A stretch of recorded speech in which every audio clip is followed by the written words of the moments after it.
And I asked you what your request was about my dress, if you had any. And to my surprise, you did have a request. Do you remember what you said to me? I do not. Dear Shandy. Welcome back to Dear Shandy, listeners. Hello, Andy. Hello. How are you today? Doing great. Sunny Seattle. Sunny Seattle. There actually is a moment of sun right now. I don't think it's sun. It's more of bright clouds. So obviously we are coming to you guys from Seattle, from our hotel room where we're staying. And this seems to be a tradition where we record on COVID Christmas. Yeah. Yeah, it's kind of sad, actually. That is sad. We did it last year too, right? Yeah, last year we did our proposal story, which was by popular request. I don't want anyone to think that this is just us being like, let's tell you our stories. But I swear you guys have been asking for it. Yeah. And this time we thought we would do wedding story. Yeah. Because a lot of people have been asking about our wedding. There's an S there. Yes. Our marriages. Marriages. And we thought today we would do that. Let's do that. Okay. I think we should do that. Okay. That's what Christmas is for. That's what the ancients did on Christmas.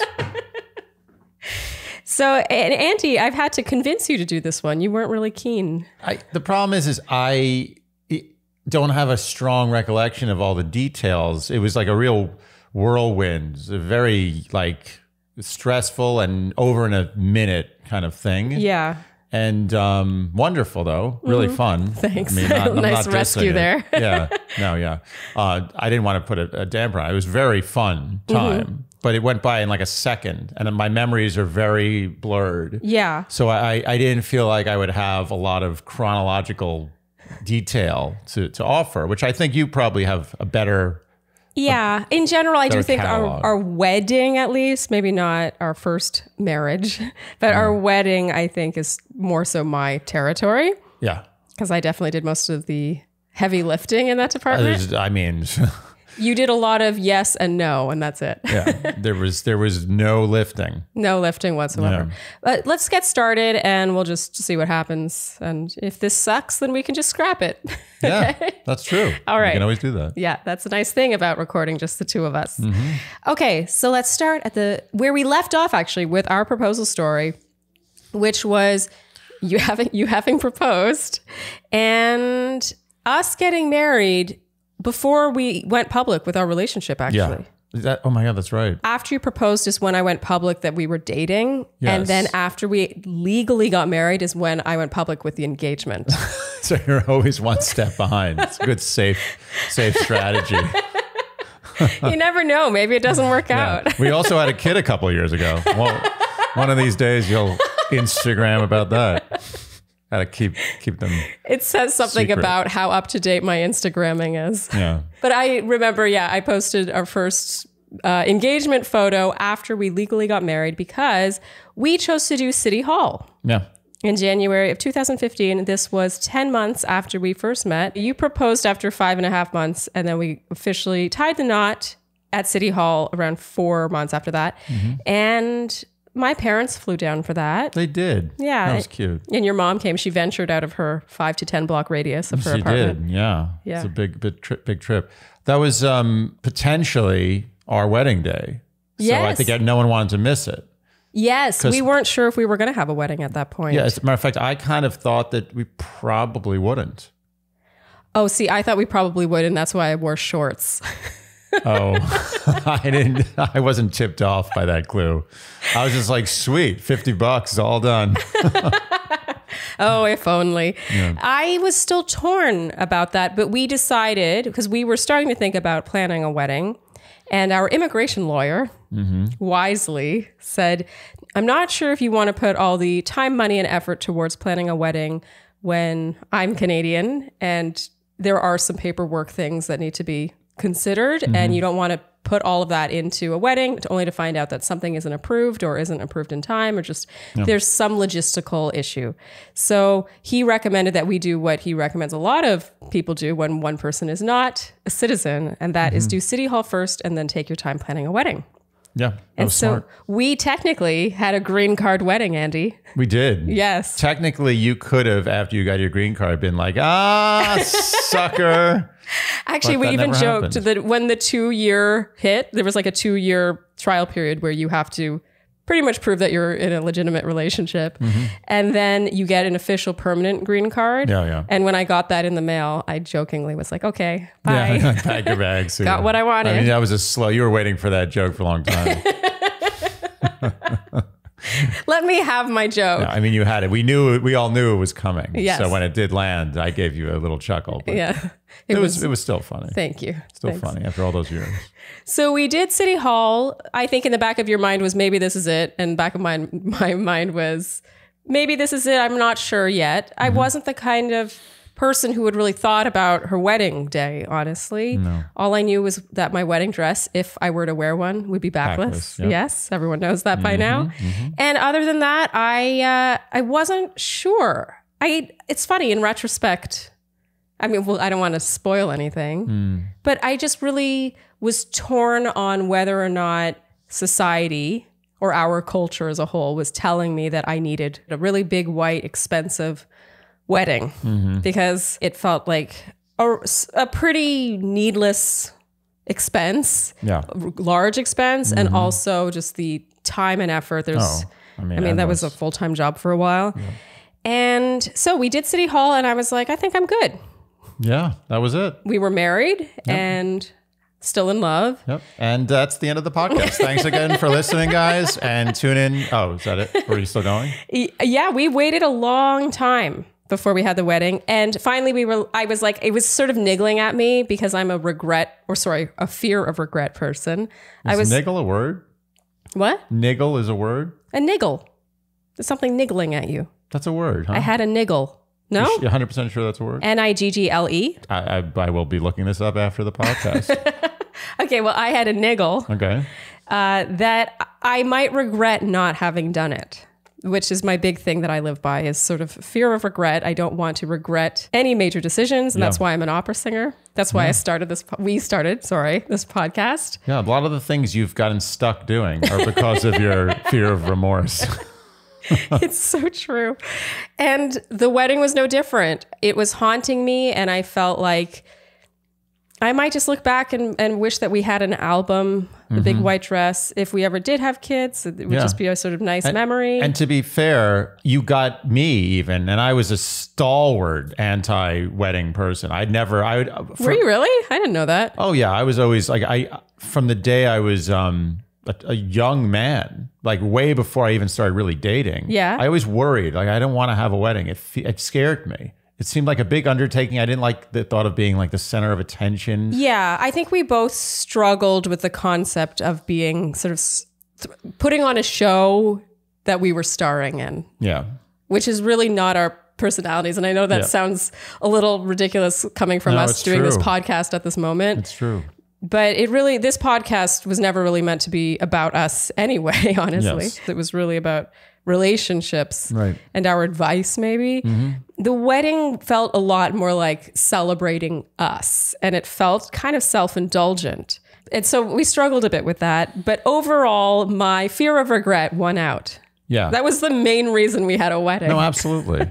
Absolutely. And it's also, for me at least, I think you also agree, was the concept of planning your own birthday party feels a little weird. Yeah. We're both not big self-birthday party planners. It seems almost self-indulgent. It seems embarrassing, like to be planning this big birthday party for yourself.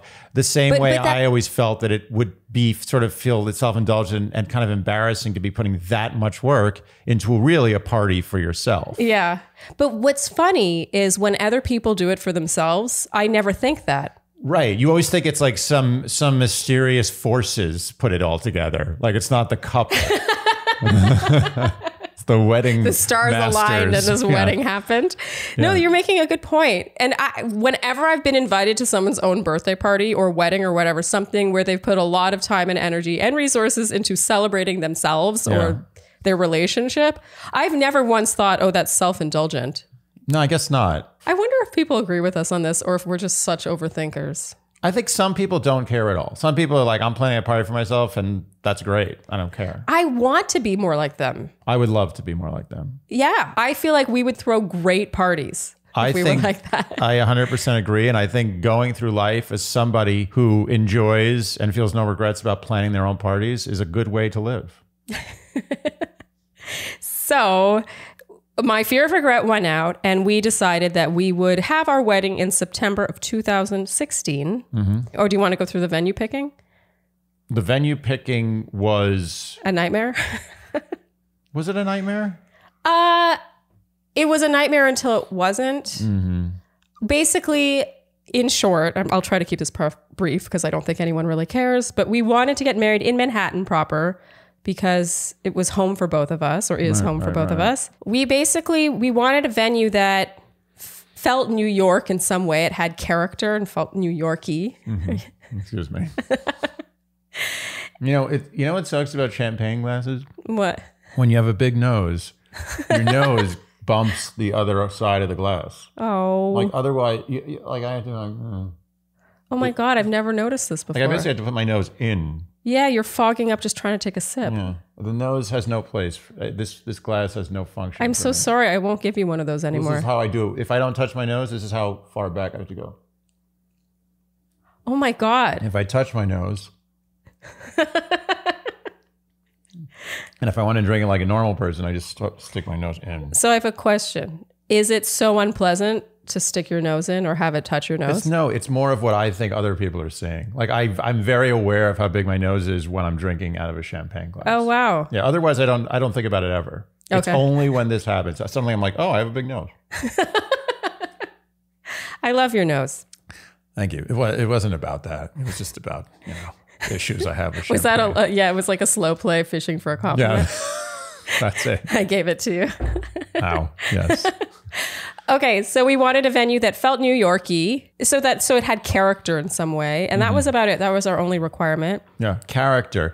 Same thing I find, it's just in living, apartments, everything. I like things that have character, because cookie cutter, you have to really create something special in a cookie cutter. Yeah. Without the cookie cutter aspect, the special is created a little bit for you. It's so true. In general in life. Yeah, and we saw this one venue in the West Village. It was this townhome. We thought it was pretty cute. Yeah, but it was also like, it was a little It looked like a place you have a small wedding at. Yeah. Well, this was important, is we wanted it to be small. 100 people or less. That was a thing. Yeah. And then we saw another venue that was like some big penthouse space. It was basically a big square. It was the ultimate cookie cutter wedding place. Yeah. The views were nice, but there was nothing about the venue itself that felt New York. No.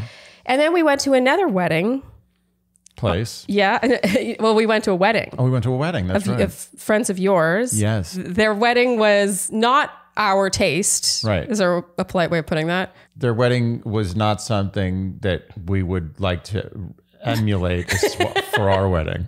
Yeah, their wedding was beautiful, but it wasn't what we were looking for. But most importantly, is at this wedding, we met another couple who had recently gotten married at the venue where we had our wedding. Yes. And they were raving about it. We never would have... it just didn't come across in my searches. This was Battery Gardens. And so then we promptly looked into that place and loved it. We fell in love with it on the spot. It was instant. Yeah. Actually, when we got there, we're like, how did we not know about this? And how is not everyone having their wedding here in the whole city? It was perfect. Yeah. And it was in our budget, which was obviously important to us. That was the thing that was strange. Like when I saw it, I was like, okay, this is nice, but this is going to be like way out of our budget. Yeah. And it wasn't. It was actually weirdly more affordable than some of the cookie cutter places we saw. Yes. How is that possible? I don't get it. I still don't get it. Yeah, we felt like we were getting a deal, and both of us love that feeling. And so we pounced on that and booked it again for September 2016. Okay, so back where I was.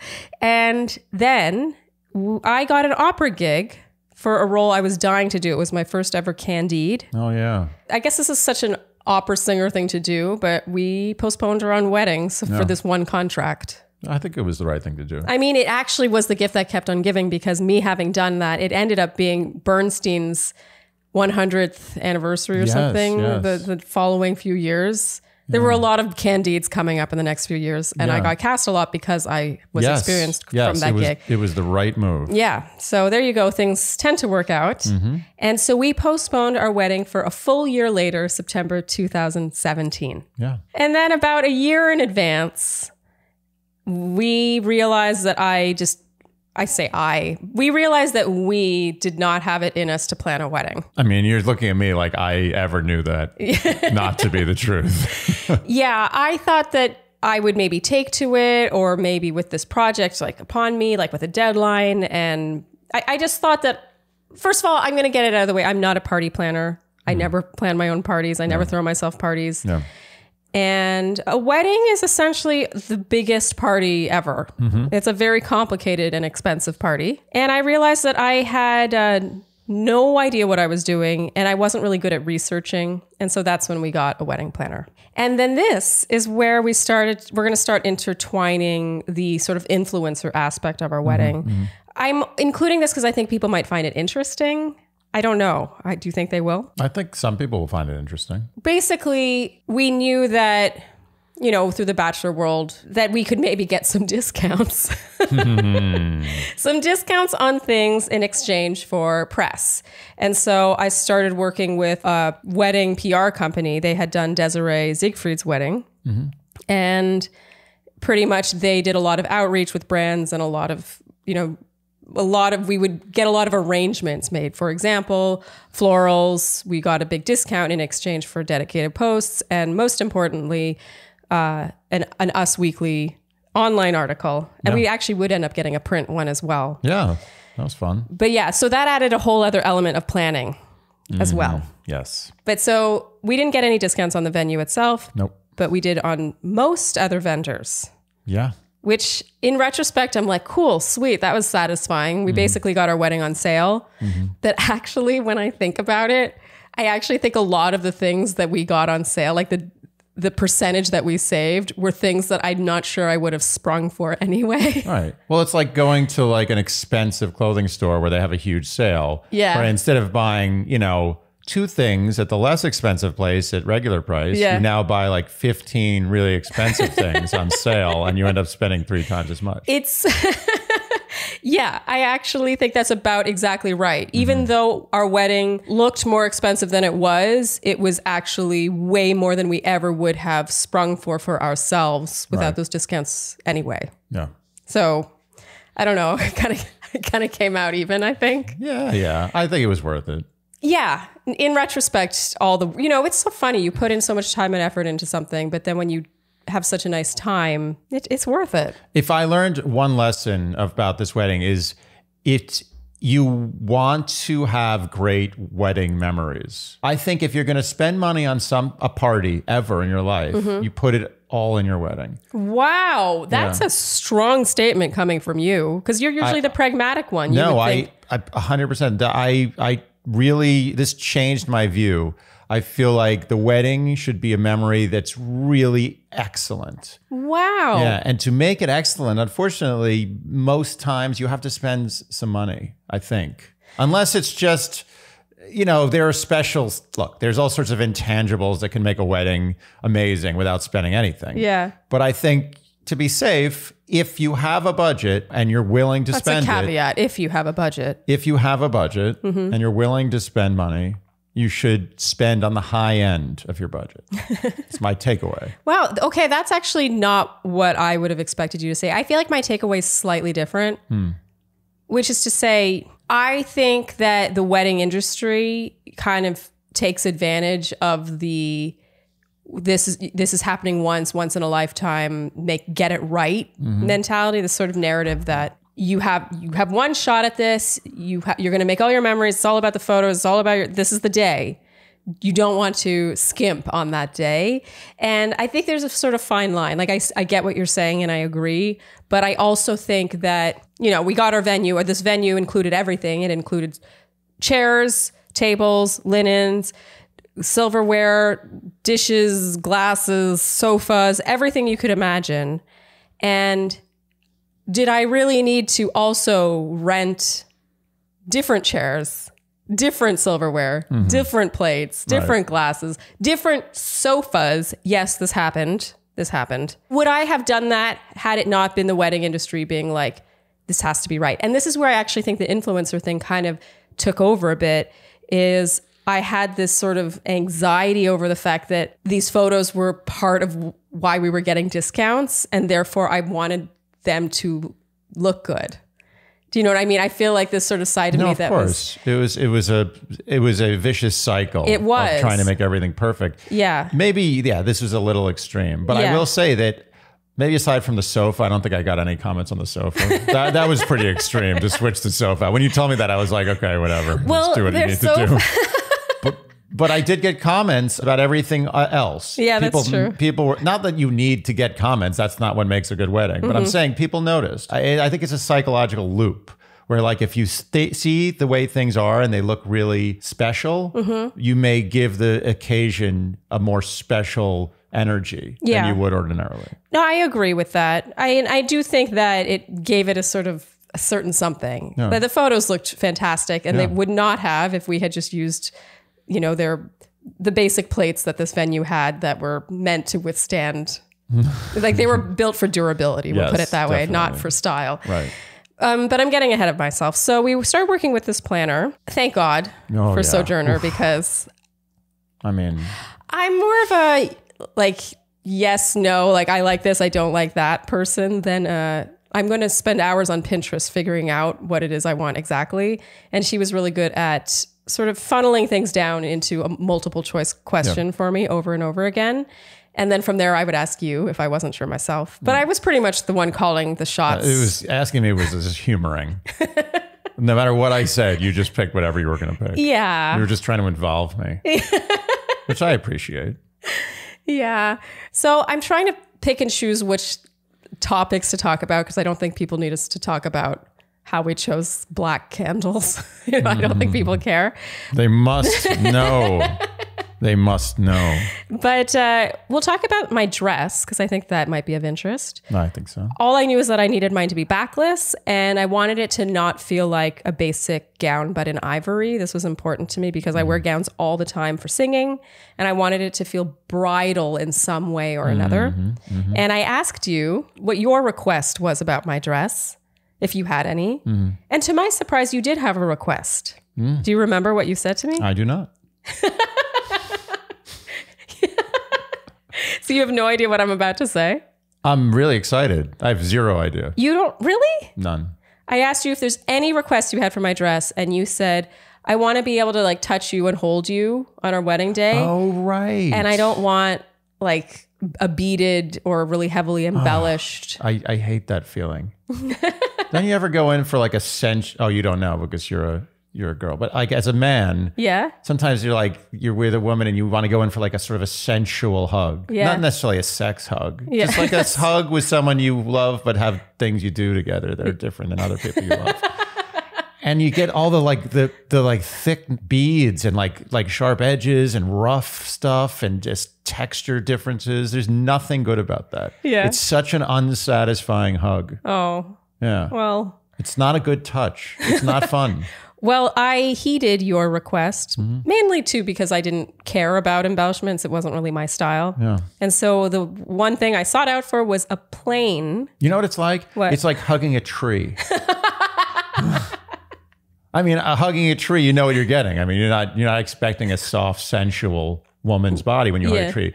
But it literally, that's the thing. It's hugging bark. It's like bark. Yeah, you were really keen on me feeling touchable and huggable, which is sweet. Yeah. That's what I wanted. So I think a man should have that on his wedding day. Should be able to hug his wife without the interference of all sorts of beads and roughness and texture. Well, sometimes I think, when people really want to make a big statement with their dress on their wedding day, it can look really spectacular to have this embellished dress. It just really wasn't what either of us were going for. So I think it worked out. Yeah. And I was one of those women that ended up getting 2 dresses. Yeah, you did. Do you remember this? I do. I'm testing how much you remember. I do remember this. I remember there were some tears. Yes, there were a lot of tears. So I went to a bunch of wedding dress stores, mostly by myself. And that's not because I have no friends. But my parents are in Canada and they came to a few stores. They came down and we went to a few stores together. But I did most of my wedding dress shopping by myself because I am a lone shopper. Yeah, I'm a solo shopper. It's like Picasso doesn't need an assistant to tell him how to make a picture. You're the greatest. What I'm saying is, I feel this was a very flattering comparison. You are the greatest shopper I have ever known. And I think possibly the greatest shopper on earth. I've seen, and this is nothing to do, if you have a $20 budget, you can go into a store and get something great. I've seen this done. Yeah, I'm a good shopper. I'm not making small talk here because I do probably need to make small talk because I don't remember a lot of the things about this wedding that you do. So I'm kind of in a hole here. But I have seen you go into a store, not seen you. This is what happens almost every time. Into a men's store, like some sample sale where it's like all picked over and it's like, it's a mess. So just walk in, like feel some things, just rub them, go through the aisles and come back with literally the perfect thing for me. It fits you perfectly. 90% off and fits me perfectly. Yeah. And I need it. It's something I need. I have a talent, I'm not going to lie. And that's for men. Forget about women. It's like supernatural. Thanks. Yeah, I'm just saying it's true. They should know about this talent. Okay, thank you. So I was solo shopping and I found a dress that I very much liked. And I have to first, and I want to say this because I feel like the Shandys are like-minded people. I went into this thinking, because I think, again, society tells us that I was going to have a moment where I was going to put on the dress and no. Yeah, I was going to burst. Like in Say Yes to the Dress. Yeah. I was going to put on the dress, the with a capital T, dress with a capital D, the dress. And I was going to burst into tears and it was going to be a feeling and it was going to be something sort of out of my body and just this feeling of knowing. And I previously would have thought that was a load of horse shit. Yeah. But since having met you, and for the first time in my life, having felt, despite all my skepticism about the one or feeling like I know, or, meeting someone who you can just jump into getting married to and knowing that that's it. Yeah. I never thought that was possible until I met you. And so I guess something about that experience made me think that when it came to the wedding, it was all going to kind of feel like that. Oh, no, it's just me. So I put on this dress and it was hands down my favorite dress I tried on. And it was, again, in my budget. This was important to me. I was very budget conscious with this wedding because I was well aware that things would rack up quickly. Yeah, we were both getting sort of a little overwhelmed by the accumulation. The accumulation, of costs. That's the thing. No single thing was bank breaking. But and then you get to a point where it's like you can't go back. Like once you get to a certain point, you have to keep just accepting the increases, and that's it. Yeah, you put the word wedding or bridal in front of anything, and like wedding cake, wedding dress, everything, bridal veil, like all these things are not actually that expensive. It's like women's separately. dry cleaning. It's like dry cleaning a woman's shirt versus dry cleaning a man's shirt. What is it? Wait, like is it 50% more expensive? Oh, Are you serious? Oh, it's a total racket. It's a scam. Women get screwed at the dry cleaner all the time. Oh my God. You didn't know that? No, I didn't. Have you ever dry cleaned a man's clothing? I didn't. I guess not. I haven't. It's like honestly 50% cheaper. Wow, that's kind of messed up, actually. Oh, it's totally messed up. And no one there should be people picketing in the street about it. There should be riots. But no one's ever said anything. No one's ever really done anything about it. So yeah, this first dress, I was like, I think this is as good as it's going to get for me. Did you cry? No. Did you tear up? No. Did you feel any emotion? No, but I'm a robot when it comes to this stuff. So all the stories were untrue. They were. I was mostly just stressed. Kayla cried. I saw her on TV. Yeah, Kayla and I are a little different that way. Well, the other thing too is Kayla is very much like her wedding day was like her thing. Like she dreamed of her wedding day. We've talked about this at length, like how we're so different with this. And I don't know if it's a cultural thing, how she was raised versus how I was raised, or just a personality thing. I'm sure it's a bit of all of those, all of the above. By the way, sorry to interrupt. Yeah. I want to hear this, but if you want to see the cutest crying of anybody in history, watch Kayla Quinn's Say Yes to the Dress. Yes. When she picks the right dress and she starts crying, it's like something out of a Disney cartoon. Well, first of all, Kayla is a walking Disney character. She is. And second of all, that's what I was half expecting for myself. And I'm a little jealous, if I'm honest. Yeah, you didn't get that sweet, sweet cry. I didn't get that sweet, sweet cry, that moment of just knowing. Instead, I got a dress that I was like, I don't picture myself finding a dress I like better than this. Mm-hmm. Nice. Pragmatic. Yay, so romantic. And so I ordered that dress. It was from an Australian designer. And then finally the dress arrives. And at this point, it's 7 or so weeks out from the wedding. Should I cue the dramatic music here? Yeah, so I get the dress and I'm thinking this is where I might cry. So I'm thinking this is where I might cry. I'm super excited because now it's going to... Oh, sorry. Okay, go ahead. Oh, God, you're giving me anxiety. So I thought that maybe this is where I might cry because now the dress is my size, right? Because in the store, it's many sizes too big and they clamp it. And you're working with an idea, really. And this dress came, and not only did I not cry for the right reasons, it was 2 sizes too small. I remember. This was not a good day in the household. No, I think something must have happened with Australian sizing, or I don't know what happened. I didn't gain a pound. I was very on top of not gaining a pound. Yeah, I saw that. And I saw that. What's funny is I didn't really diet for the wedding day, but I was conscious of not gaining any weight. No, I think your weight fluctuated by like an ounce for the year before the wedding. I didn't want to put myself in a position where I had to lose weight. Yeah. I was okay with my weight in general, but I didn't want to be in a position where a month before the wedding I was like, oh shit, I have to lose 5 pounds or something. I've seen it. I've seen people lose 50, 60 pounds. It's incredible. Yeah, it is incredible. Yeah. Okay, so the dress didn't fit. It was way too small, and too small to the point where like it couldn't be taken out. There was not enough material to work with. So I had to ship it back to Australia. And at that point, I was in full-blown panic mode because I was, I think, 6 weeks out or so from the wedding. And I was no longer in the territory where I could order a dress. I was now in off-the-rack territory. Rush territory. Or that's territory no one wants to be in. Oh, no. And so I did another round of wedding dress shopping here. Again, this was just as a backup because my first dress was supposedly going to come back and fit me perfectly. But I was now concerned. Yeah. I was very concerned. No, I remember. This was a very scary time. Yeah.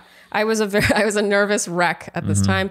I was going to wedding dress stores just about every day. Yeah. And there was this one dress that I saw after hours on Pinterest that I saw the back of it and I was like, I like that dress. Yeah. And it turned out it was no longer being made. It was like an old model, but there was still a floor model at this wedding dress store in Pennsylvania.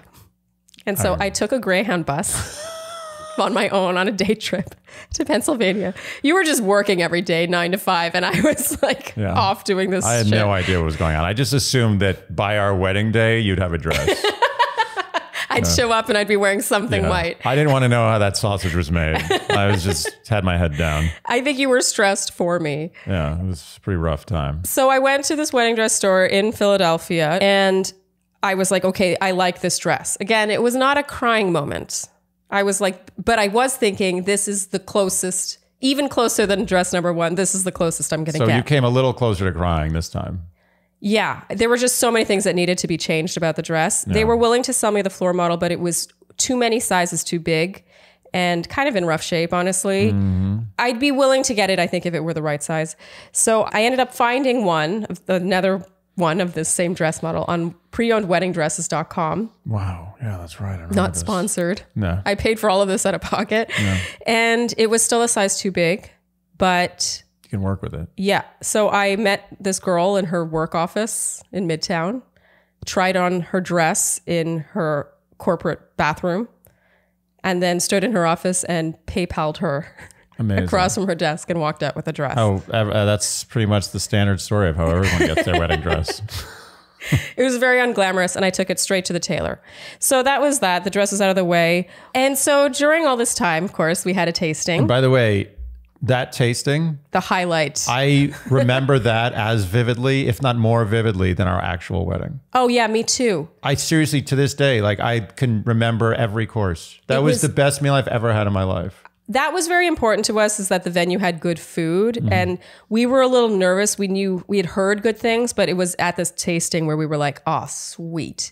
Because I've got to be honest, wedding food a lot of the time. Well, you're cooking for so many people. It's always going to be, it's like a cruise ship. Like even if the cruise chef is amazing, he's got to cook for 300, 400, 500 people. It's like ridiculous. Like how perfect can it really Everything's be? going to be cooked a little wrong. Yeah. You know, there's going to be no love, no love at all, zero love. Just skill. Yeah. So this meal was incredible. I'm so glad we got to have this meal because I don't know about you. I forget, I think, but I feel like I didn't eat anything at our wedding. Well, I just remembered people saying, make sure you find time to eat. And man, were they right. Oh, they were so right. Okay, I feel like we should move this along because I'm not sure how much people care about the planning part of this. I don't know. I don't know what you guys want. I have no idea. Okay, so I ordered a cake. I decided I didn't want a white cake. I wanted a cake that I knew was going to be delicious. And so I ordered a Momofuku cake. And it was delicious.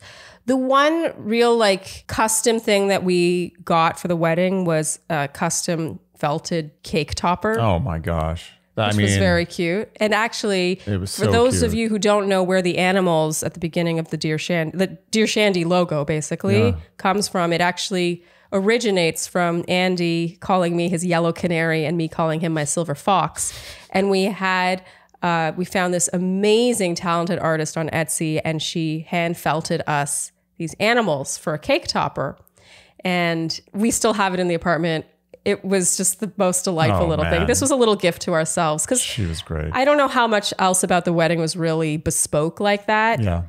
And this was a nice little souvenir. I never would have thought the thing that I really cared about was our cake topper, but here we are. And so, yeah, actually that's where the animals come from at the beginning of Dear Shandy. Okay, so let's get up to the wedding now. I don't know. Oh, wait, the wedding dress. So this wedding dress, I replaced the straps. I lowered the back. I took it in. There was a lot of very stressful fittings. I actually covered this a lot in a blog post, so I'll link that below. I don't know if people want me to go into too much detail, but suffice to say, leading up to the wedding, I never tried on the dress officially until our wedding day. Wow, really? Officially, yeah. Oh, it's daredevil stuff. I got it the day before, and I bought a bunch of different earrings that I was going to return if they didn't look good. I kept the pair that I thought looked best. So I just had like a bunch of backups. It was very haphazard and stressful. Wow. The wedding dress situation was just such a nightmare. Again, I wanted a Kayla Quinn crying, you say yes to the dress moment. Yeah. I really did. To be honest, I don't know if that's meant to be for some personalities. The thing is, the crying about the dress, I think, is more attached to the emotion about your feelings about your wedding in general. Yeah. And I don't think you had an enormous amount of emotion about the wedding. You just wanted to have a fun party. Yeah. No, that's true. Because we were already married, first of all.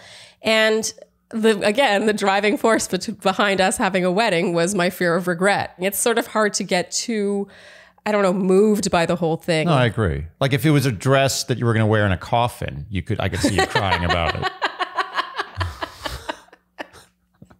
Anyway, I guess this is my way of saying that any women out there who did not cry or are shopping for dresses right now and hoping for that moment, I'm just trying to say that I think you're normal too if it doesn't happen for you, because it certainly didn't happen for me. No. Okay, so let's get to the wedding day. So the day before, my friend Miranda drove me to the tailor to get the dress and then to a hotel room that we spent the night separately. Ooh, yes, because we wouldn't want to touch each other before our wedding. And you came the next morning and you were in a different suite getting ready with the guys. And the morning of the wedding, my dear friend Alexa, she was one of my bridesmaids. She's also a wonderful yoga teacher. She gave me a private class there in the hotel room that morning, of which apparently is a thing. Apparently a lot of brides do this, by the way, like the pre-wedding yoga. That's just something that I'm not surprised about at all. Okay. And then my girls came in. I had 4 bridesmaids total, 2 of sisters, and then Miranda and Alexa.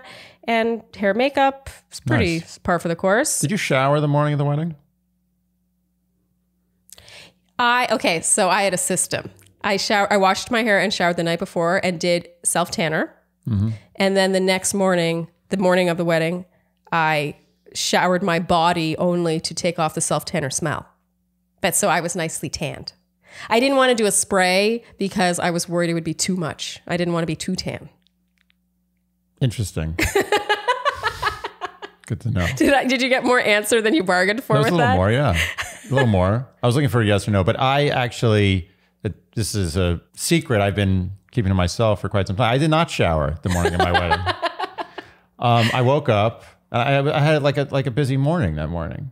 Yeah? It's kind of sucked. What were you so busy doing? I was just busy. I was dealing with work stuff. Really? Yeah. The morning of the wedding. Oh, yeah, because our wedding was on a Friday. Yeah. That's true. So I was dealing with work stuff, and I was like, I looked in the mirror and I was like, I look all right.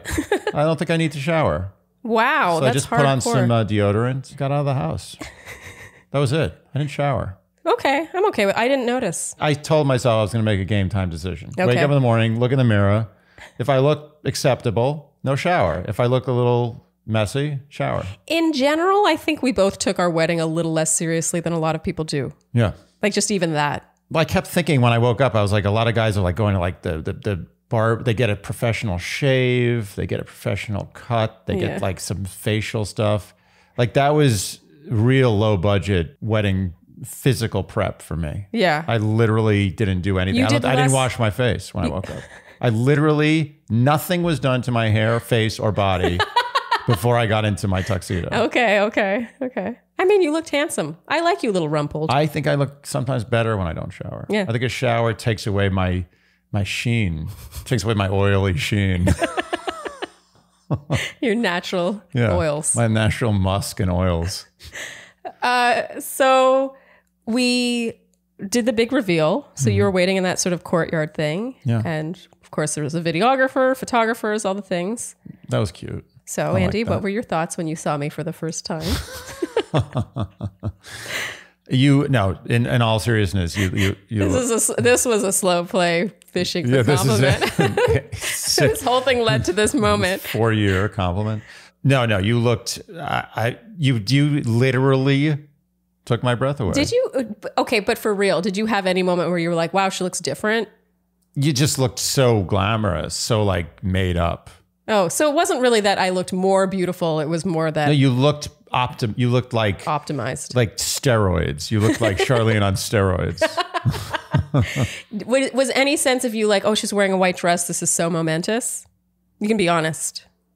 No. Me neither. No. When I saw you in your tux, I was like, okay, we're doing this funny thing now. I just always saw it as a party. Because first of all, we had already been married for like 2 years. That's the thing. We have to stress that part. Yeah. We had our official wedding 2.5 years after City Hall. Right. But what was funny is even the City Hall thing, I think both of us knew that might not be it. And so we didn't have this sense of finality about it either. Yeah. And I don't know if that's a good thing. Both of them had this sort of sense of like, haha, this is funny. Yeah, we never had that serious like, oh, we're getting married moment. Never. We kind of somehow detoured around that. Yeah. But all good. Like, I don't really need that. Oh, we forgot to touch on how much that officiant sucked at City Hall. Oh my God. She phoned it in so hard. She was the worst. But I mean, you got to give her a break. She's probably done, that was like her 800th wedding. No, marriage. I'm not giving her a break. I'm sorry. If your job is to marry people at City Hall, that's your job. Do you know how much worse a job could be than that? You're right. You get to see like happy people every single day coming together. They're waiting in line. Some of them are holding little bouquets. Yeah. You get to just marry people over and over and over again. I'm sorry. There are worse jobs out there. I agree. But I don't think that woman, her dream was to be that. I think what happened is she went to City Hall and was like, what jobs do you have open? And they're like, we don't really have, we have the wedding officiant. Oh, we have one position there. And she'd be like, oh, yeah, I'll do that. I have to admit, she married people, or at least married us, in the way that tracks with what you're saying. Yeah. Like, it didn't seem like she wanted to be there. No, there was one job open and she took it. And that was wedding officiant. Yeah, she was less friendly than the person at the DMV. Yeah. It felt like we were taking up her time. Yeah, she seemed put out by us being there. Yeah. Yeah. But, it's the most important day of your life. Not hers, though. It's not the most important day of her life. I think that that is a key thing you're touching on that colors a lot of our perspective when it comes to our weddings or marriages, is the fact that neither of us saw it remotely as the most important day of our lives. No. Meeting you and honestly proposing to you were two way more important days for me. Yeah. To me, the meeting was that's it. Oh, yeah. The like meeting that was the moment our lives changed, was meeting. Getting married is sort of like, I don't even think our lives would be any different today had you never proposed and had us not ever gotten married. I agree. I think that the whole concept of the wedding being the most important day of your life is very antiquated. I think it's back when literally like you didn't even kiss each other before you got married. And then the wedding, believe me, that is the most important day of your life, because you're getting laid after that. Yeah, leading up to that point, you're like, oh, I saw a glimpse of ankle. Yeah. Ooh, some wrist. Yeah. No, it's true. I think that's where it comes from. But let's face it, the wedding is such a foregone conclusion. Yes. It's like, I mean, sure, some people get cold feet and you hear these stories about like people leaving someone at the altar, but that's 1 in a million. It's a foregone conclusion. Yeah. You know, everyone knows when they go to a wedding, the people are getting married. It's not like that's it's up for debate. Like, whoa, do you think they're going to get married today? It's not a big deal. The big deal is the knowing you're going to get married or meeting the person that you decide that this is a possibility with. Yeah, no, I totally agree. Obviously, we agree on this. Okay, so I saw you when we did the big reveal. What I will say is that the wedding, if done right, should be the best party of your life. Yes, I like that. Yeah, the best party, not the most important day, but the best party. A party you look back on, like, of all the parties I've been to, and I'm not talking about some rave where you got super high and like, that doesn't saw count. like Jesus. Yeah. I'm talking about just like a really meaningful, good, happy, all around, all your friends, all your family, like good party. The wedding should be that. Yes. Okay, so I'm trying to go along in chronological order here. So big reveal, I see you. I think that you look very handsome. I don't know if I'm having this like, oh, I didn't cry. No, sorry. No, it's okay. We did a marathon of photos. The most stressful photo taking session ever, although our photographers were wonderful and made it as seamless as possible. Although it did feel like from the moment I got to the venue, and I'm sure from the moment you got to the venue, until the actual ceremony started, I felt like I was on the clock, like we were working. Yes. Like it was just a job. I couldn't agree more. Yeah. It was very tiring. Yeah. So we go to the venue and it's time for the ceremony. We decided to incorporate a couple of Jewish traditions in our non-denominational ceremony. Yes. We had some friends speak. Yeah. And we had a girlfriend of mine, Kate. She performed, this is actually cute. We can tell this part. The song from The Fantastics. Yeah. So the first musical Andy and I ever went to together was The Fantastics. It was your favorite musical as a child. And my dad's favorite musical. And the song was called? It Was You. Yeah. Which feels relevant. Yes. And what's interesting about The Fantastics with our relationship was I recall that being one of the first moments I realized I was falling in love with you. No, I really knew that you were kind of it for me. Was you were talking about The Fantastics and we were laying on the bed and you were singing it and we were like watching YouTube videos and you started to cry. Yeah. Do you remember this? I do remember this. It was just such beautiful music and it reminded you of your childhood. It had been your father's favorite musical and you got to share it with me and we were sort of humming it together. It was just this very like intimate. Well, I just felt like I knew I was with my person.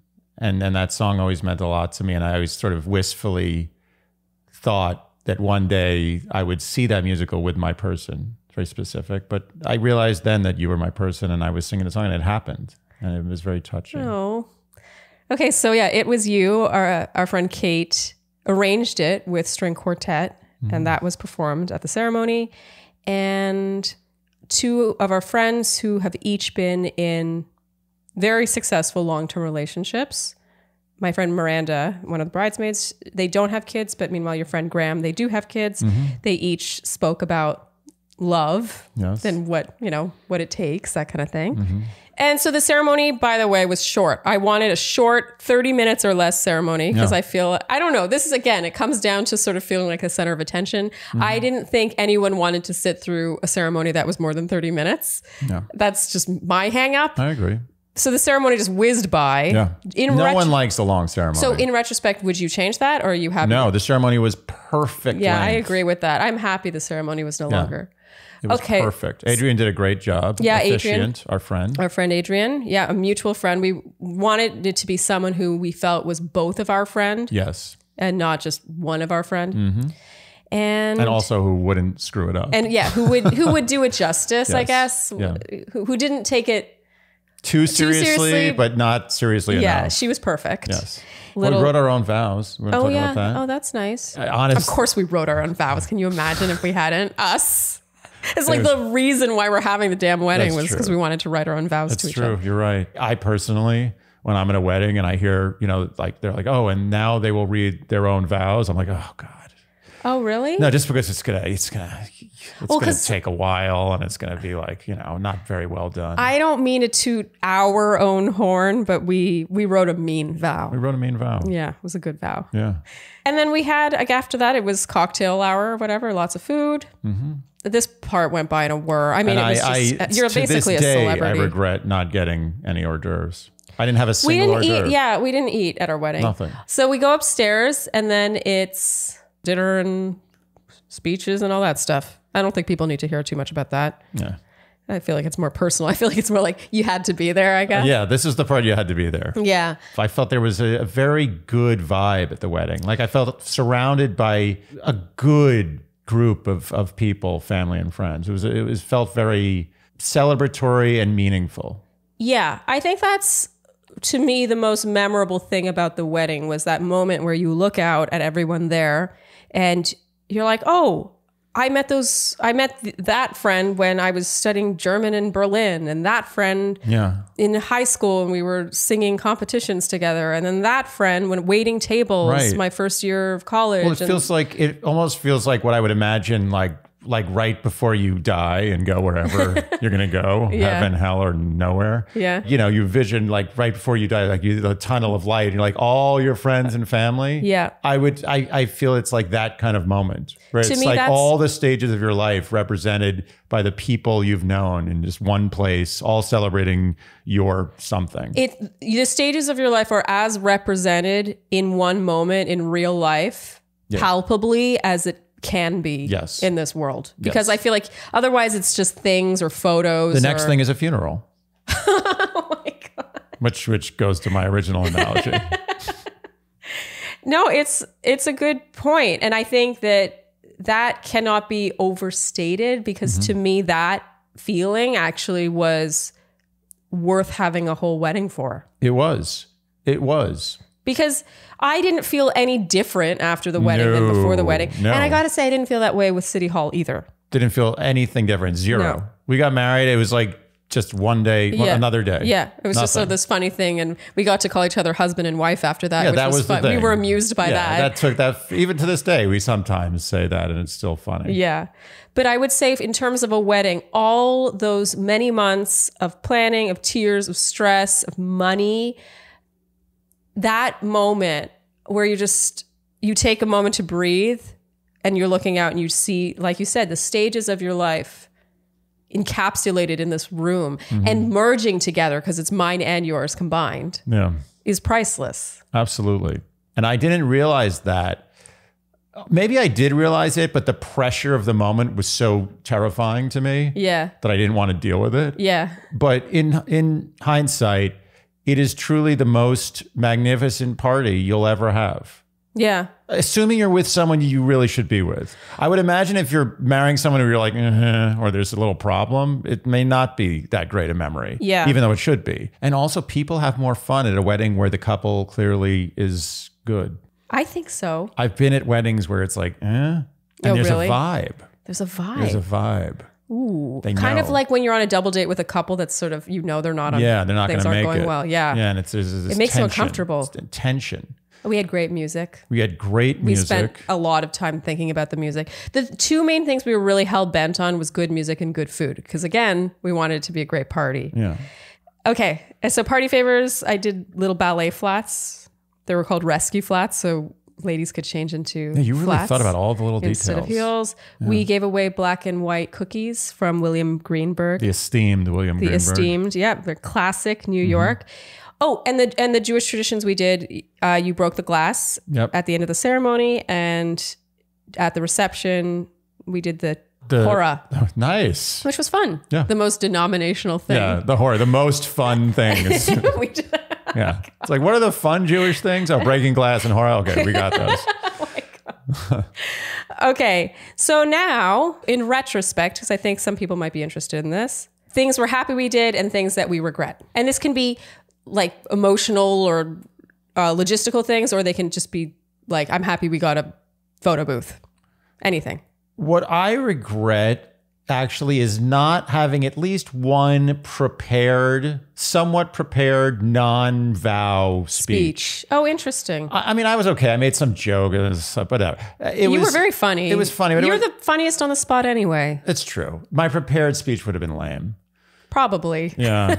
I felt like there were some people I don't know. I felt like maybe I didn't thank your parents enough publicly. There's things like I wanted to lay down that I didn't get to do. Yeah. But I kind of did it piecemeal later on the night. I was like, yeah. You know, but yeah, I would have liked to have a little, maybe just one very short, just prepared thank you to the most important people and, you know, some pleasantries. But yeah. Okay. Other than that, I got no regrets. Really? That's it? None. Oh, I have so many more. Oh, I got none. Okay, let me roll up my sleeves. I will provide the regrets. Ooh, wow. Okay, so regret number one, and I don't know if this is a hard regret because I'm not sure how differently we would do it, but we didn't do a receiving line. No, I want no part of a receiving line. I know. I didn't like the idea of a receiving line. It kind of adds to that feeling that we were dreading, which was feeling like celebrities or like having a spotlight royalty. on us. Yeah. Come on. But whenever we tried to, as a pair, like make a point of going to each table, and we got sidetracked. We didn't spend a lot of the reception together at all, honestly. Like that's true. We ended up just sort of becoming these social butterflies, and you know, everyone's trying to talk to you all the time. Yeah. And we never, as a pair, went to every single table. We did it with some tables, but we never made it to every table. And therefore, there was never this set moment where we interacted with every single person at the wedding. Yes, that's true. And there were a handful of people that came to the wedding and left without ever talking to us at all. But I will say this, a receiving line to me has the same feel of like a celebrity doing book signings at a store. Oh, I know what you mean. Like how, I know, it's like, how personal so great is to see you. Thank you for coming. And yes, please move along. No, I know next. what you mean. I so know what you mean. I don't know what I wish would have been done differently then, because I think I was expecting people to make a point of coming up to us, which a lot of people did, but some people I think feel shy, and I totally get that because I think I'm also kind of that person. All I'm saying is that there were more than a couple of people that came to the wedding and left, and we never, or at least both of us never interacted with them at all. Right. And I don't know how to really change that. I think you do that by, as a pair, going to every table. I think it's there. I don't agree with your regret. Okay. I regret that your regret is what it is. Okay. Because it's the job of everyone, all the guests, to get access to the bride and groom. I don't think it's the bride and groom have their hands full. There's a lot of things going on. A receiving line is just very contrived. Well, it's effective though. It's effective. It does what it's supposed to do, which is... you know what else is effective? Is like eating like a whole loaf of bread to get your daily calories. I mean, it's not necessarily good. Okay, next thing that you're happy about or regret or something, a surprise. Am I allowed to be happy about things that were out of our control? Yeah. I was really happy that the weather decided to be very cooperative. Yeah, we got lucky with the weather. Okay, I think I've got another regret. Uh-oh. I mean, I want this to be helpful if there's anyone planning a wedding. There are certain things that I wish I had. Yeah, make sure there's good weather. Very important. Yeah, work on that. Yeah. There's a couple of things. So just to go further back in time, I was really hung up on stationery, like looking a certain way and matching, like the save the date, matching the invites and blah, blah, blah, blah, blah. We really needed to get save the dates, whether or not they were from a card site online, or even if it was just a piece of paper or whatever, we needed to get that in the mail sooner. And instead we got bogged down and they were late because I was so hell-bent on it matching. So I think, I mean, it's classic me to do that, to sort of focus on these little like things that don't matter when no one gives a shit. Like people just need to know what's the date, you know? Yeah, no one has ever said, oh, that wedding was great, but oh, that saved the date. Boy, that was special. Yeah. So anyone else who's kind of leans OCD the way I do, I would bear that in mind. Yeah. Next regret is, and this was sort of a function of, it was a domino effect. We ordered linens because, of course, like I said, things kind of got out of hand. Yeah. See, that's a great example. The linens. I had rented linens, even though the venue provided white basic linens, but we, rented these like cool linens. These weren't like other linens. These were cool linens. The linens ended up going to the wrong address and not arriving at all. And so our wedding planners, 2 of them out of 3 had to go up and like rearrange the tables with these different linens, and therefore leaving only one to look after us and no one to be out there where the ceremony was going to take place. Right. So it was a domino effect. And my point in mentioning this is, did I need to rent linens? No. Like we didn't notice that the white linens were white, starchy linens. Like no. Like, I think that I got too caught up on these silly details and not the big picture. Meanwhile, this is something I really wish that someone had paid attention to, was the fact that since both of those planners, or the planner and her assistant, were up there at the restaurant part with the tables, no one was in the ceremony area making sure that the seats at the front were filled. God. And again, we're not in a big church where there's 500 seats and all these pews. It was a 100-person wedding. I don't know why there were so many extra seats. Well, that is something I'm a little miffed about, honestly, but about the venue. Someone dropped the ball. Someone dropped the ball. Yeah. But I'll put it this way. All our photos from our ceremony, our wedding looks kind of empty. Yeah.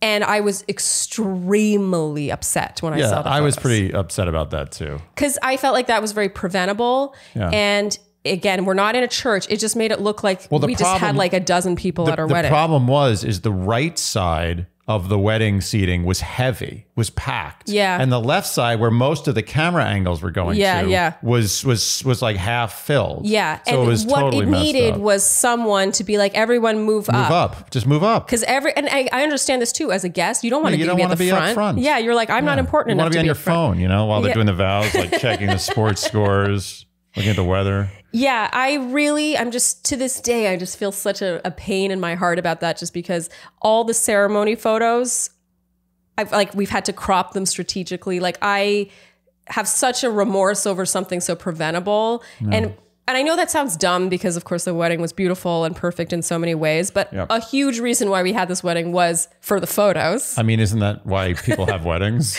nowadays, especially? And I hate that our ceremony photos, I dislike most of them because it looks like we have no one at our wedding. I honestly think it's so preventable that most people should never have to worry about that. Yeah. Okay, so next thing, surprise or regret or thing that you're happy about. I regret not eating. I still feel like I need to get even with that food. Yeah, going into the wedding, everyone who had a wedding was like, don't forget to eat, don't forget to eat, don't forget to eat. You will forget to eat, don't forget to eat. Yeah, I didn't listen. Yeah, I did listen. You listened. Yeah, you ate some. Oh, there was a point where people were still trying to talk to me, and I was like, "Excuse me," and I went and sat down at the table. You were gone. Your food was sitting next to me, getting cold, and I just sat there eating. I ate my entire meal. Wow. Yeah, I took out like a 10-minute solid to just pack it back, and it was a good call. I just got wasted and lightheaded. Yeah, I respect that. I have a surprise. That was how difficult seating would be. The guest list and seating. Yeah, it was like quantum mechanics. Yeah, maybe for you, quantum mechanics. For me, it was just emotional turmoil the entire time. But we wanted 100 people. We knew that 30% would RSVP no. And we invited like basically 125, 130, I would say 130 to 140. And we ended up at exactly 100. That was beautiful. Yeah, it worked. That people were not lying about that number. Yeah, it was perfect. They were not exaggerating. Isn't that funny? They weren't. It's like math. That's how people are. Yeah. 30% of people don't go to a wedding. Yeah. Any other surprises, regrets? Let me think. I mean, I use this as a joke example. The photo booth. Spring for a photo booth. Oh, 100%. Worth every penny. It was more expensive than I wanted. I didn't get the discount I wanted. There were so many issues with the photo booth. Like, it's just from like me being like, oh, I don't need that, but I want that. And eventually, I will say this, everything that I felt that way about, that I did end up splurging on, I'm so happy I did. Oh, and you know what? For me, the best splurge was buying the extra hour. Oh yeah, I wish we bought 2. Yeah. We had the option when booking, or at least, a couple weeks in advance, to pay, I forget how much, but it wasn't cheap. It wasn't cheap, but it was worth it. Yeah. I mean, you're talking about extending a party. Well, like the last hour is the most important part. Yeah. Especially, it's not like the party's ending at 6 a.m. Yeah. It's ending at a reasonable time. So are you going to end the best part of your life at midnight, or are you going to end the best part of your life at 1 a.m.? I think it was 1 and then we ended it at 2. Wasn't that what we did? Oh, I think it was midnight and then we ended it at 1. No, I think it was 12:30 and 1:30. I think you're right. Yeah, something like that. And I regret not going till 2:30. 2:30, yeah. People were ready to go. It was still going. Yeah. Yeah. Yeah, you're right. And you're not allowed to do it in the moment. You have to do it in advance. Yeah. Yeah. Because in the moment we're like, can we pay this just to like keep going? Let's throw an envelope at the guy. Because a couple of us tried to find a bar nearby. We did find a place. And we had fun, but it wasn't the same. No, it wasn't the same. No. Okay. Don't have a band. Don't pay for a band. Yeah, I don't want to say that if you have a band, it's a bad call. However, we put a lot of thought into this. We decided that we cared more about, okay, I have to think about how I word this carefully, because I'm not saying that if you have a band, that's not a good call. I am. Unless that band happens to be amazing. Yeah, it's like the Rolling Stones. The thing about bands is it's a huge cost to have a live band. Huge cost. A huge cost. And that's a spot where we decided to curb costs and we got a good DJ instead. And to interrupt, if it's not a huge cost, you don't have a good band. Like you skimp on a band, you're gonna be sorry. That's a good point. And also, I don't want a band doing their version of songs. I want to have the version that the artist did. That's on the studio recording. You're making an important point, because I've been to a few weddings with bands, and let's say Dancing Queen comes on. I'm actually more likely to dance to Dancing Queen when it's ABBA's Dancing Queen and not some cover band I've never heard of's version of Dancing Queen. Of course you are. Yeah. But I'm not dissing. If people have a band, I'm sure it worked out well. If you have a band and you pay for it, you're going to pay a lot. Because you have to pay a lot to get a good band. You don't want a shitty wedding band.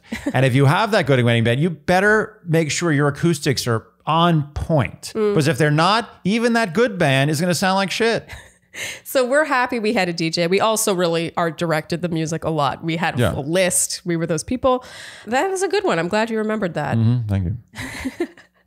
Oh, I have some surprises when it comes to like RSVPs and stuff.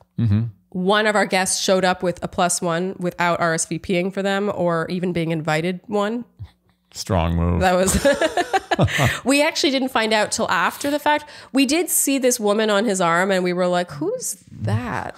But you just don't, you're so distracted. The mystery guest. Yeah. And we found out later from our planner that she was his new girlfriend. He brought her, which is pretty bold. Yeah. And they had to scramble for an extra seat and placement. Well, luckily someone did bail out. Actually, 2 people bailed out at the last minute. Yeah. So one of our friends showed up to the ceremony and left. Randomly just left. He thought it was over for some reason. He's the type of person who does that. He's completely out to lunch.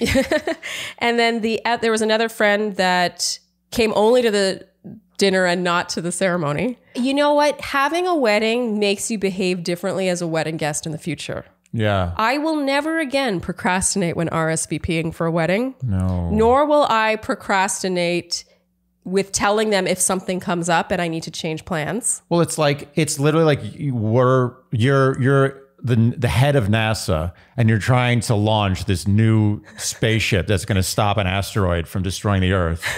And like you're waiting on some dumb report some little tiny report that's going to help. You can't launch the thing without the report on this stupid engine part. And this guy's like, yeah, I'll get to it. I had a big weekend, Do you have any other takeaways? Oh, invite all your fence sitters. I agree with that, actually. We really hemmed and hawed over that specifically. Like, if there's someone you had sort of fallen out of touch with, or maybe things hadn't been so great with them recently, or just, you can sort of make excuses to not invite a lot of people if you think about it. Everyone that we were on the fence about who we did invite, I'm so happy we did. Me too. Meanwhile, there were fence sitters we did not invite, and I kind of regret not having done it. Me too. Okay, I think that's it. Overall takeaways, I will say, even though we were very budget conscious and just in general are frugal people, and, obviously we got a lot of discounts, but like I said, I do think that it sort of ended up being even because we ended up spending way more than we had intended to, even with freebies. Yeah.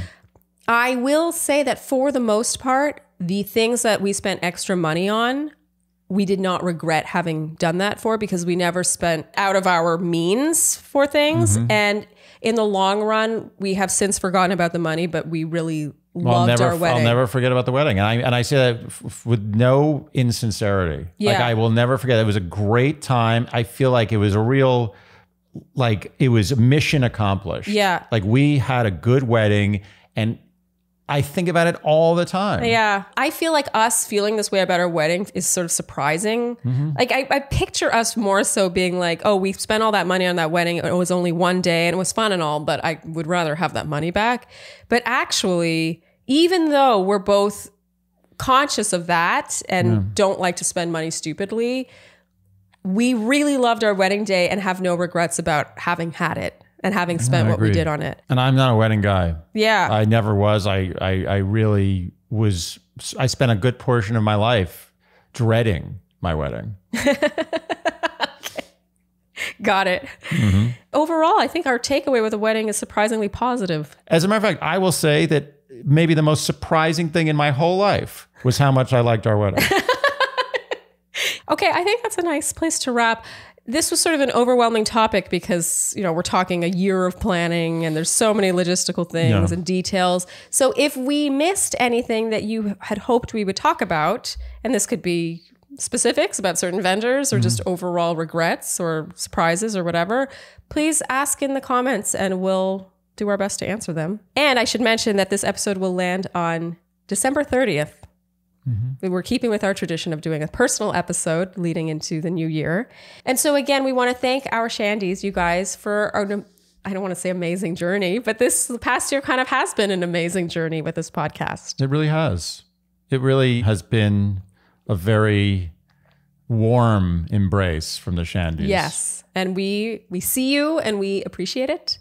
And we wish you a happy 2022 filled with hopefully some more happiness. Yeah. Yeah. Hopefully it looks a little better than the last 2 years have looked.